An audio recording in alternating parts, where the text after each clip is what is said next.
Well, that went about as bad as it possibly could. Welcome to Rise Up Reactions, the show we talk all things Falcons, NFL, Georgia sports, and in general, the sports news of the day. I'm your host, Dr. Lee Denning, the Golden Hard Knock and a lifelong sports fan, coming back to you with an unfortunate loss for the Falcons on Week 1 against the Pittsburgh Steelers in Atlanta. There's some takeaways from this game. First off, let's start with some praises. Defense overall played incredibly well. You kept them to 18 points, all of which were field goals, kept them out of the end zone. Nate Landman having an incredible 4th and inches stop, just barreling, jumping over the line and stopping fields, basically making them do the downward dog unwillingly. One of the best moments we had, Grady Jarrett is back. He is prime Jarrett. He looked good. Matthew Judon didn't see the field a ton, but when he did, his presence was known. He had a half sack along with Grady's second one of the day, so it ended up being very good in that regard. But man, I am just overall upset by this game. One of the other good things I would say is Bijan Robinson overall looked pretty good. As good as you could expect him to look. He had 18 carries for 68, and then he had 5 receptions for 43. He was only targeted 5 times, so he caught everything that went his way. Looked very good. He was obviously our most dynamic player, and he was obviously the guy that was most involved with the team the entire time. That said, we got to talk about some bad. And there was a lot of it. This looked like a continuation of last year, which is not something that anybody wanted to see going into 2024. Kirk Cousins looked stiff. He looked awful. Something is wrong with him still. He was obviously not ready to play. Even though they've been saying he was ready to play for weeks, he was not. It was incredibly, painfully obvious. They had him out of the pistol formation, which basically meant we can't do any play action. He took maybe 2 snaps under center, one of which was a toss sweep to Bijan to get a first down on a crucial 4th down play. So that's one of the only times I remember even seeing him go in center. Otherwise, he was in shotgun and most of the time pistol.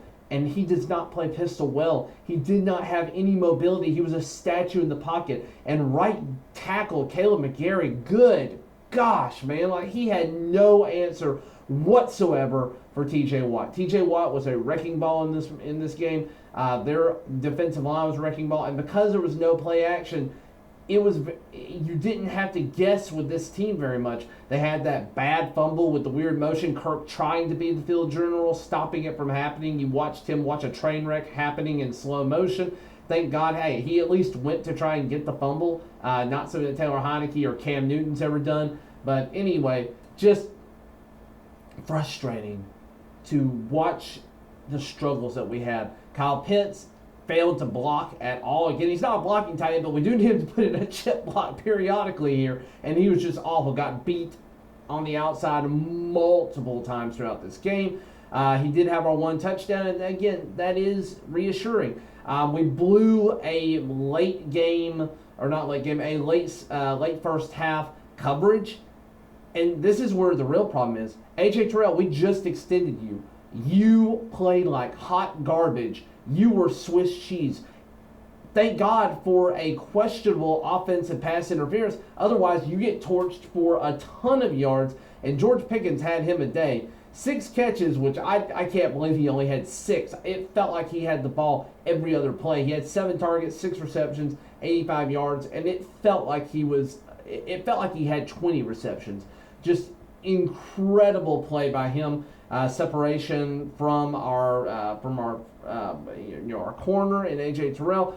Everybody else did their part, but A.J. Terrell, you just didn't live up to it. You looked like your 3rd year here, or your 2nd year, whichever one was bad. I think it was your 3rd year where you just turned into hot garbage, and you look just like your 3rd year here. We need you to be better as a 5th year veteran player in this league. But, God, it's just frustrating. There was bad play calling. We had 3 turnovers. It's always going to be tough to win a game when you lose the turnover differential by that much, especially against a team like this. Again, we kept them out of the end zone on defense. That's very reassuring. We made them kick the ball past the 50-yard mark 3 times, and if they don't have Boswell in the game, then they probably miss at least 1 or 2 of those, and this is a closer game. The Falcons might actually end up winning just because they don't have to do some of the things they did towards the middle and end of the game. yeah, I don't love this. This felt like a really, really winnable game. I felt like we were in control for most of the first half, even though it didn't look great. But second half, TJ Watts realized that Kirk Cousins wasn't running.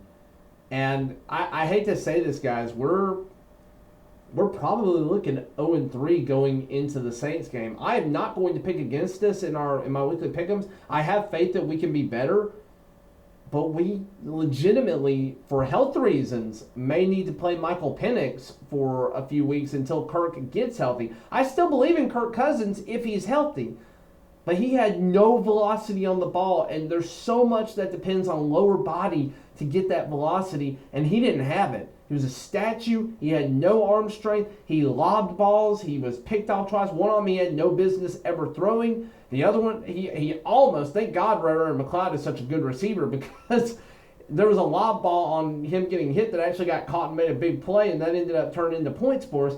But he threw a ton of lob balls. He threw balls that shouldn't have been thrown, triple coverage on his second interception of the day, and just absolutely awful. Minka Fitzpatrick looked very good. I can't remember who had that interception for them. I wanted to say it was Minka, but it may not have been. Interception for them. I think the second one was Jackson. Yeah, it was Dante Jackson. But anyways, this is a frustrating game. It's one that I think we're going to want back at the end of the year, especially if we turn things around and end up being competitive. But Falcons fans, we should expect to have a rough start to the season. We've got to go to Philadelphia in prime time. And then we got to turn around and go have the Kansas City Chiefs, who did not look like they missed a step at all, coming to our house again for our next home game. I will be at that game. I am hopeful for that game. I want to see a good, clean defensive game, and if our defense can hold Kansas City to under 20 points, I will believe that our defense is an elite unit. They played like an elite unit overall today, with the exception of A.J. Terrell. He's got to be better. If he was better, if A.J. Terrell is better, the Falcons actually probably do win this game, because you don't have 85 yards going to Pickens. You probably have maybe 40 or 30, and again, it ends up being a better day for the Falcons defense. We get some field position battle changes. You just don't know what that does to momentum.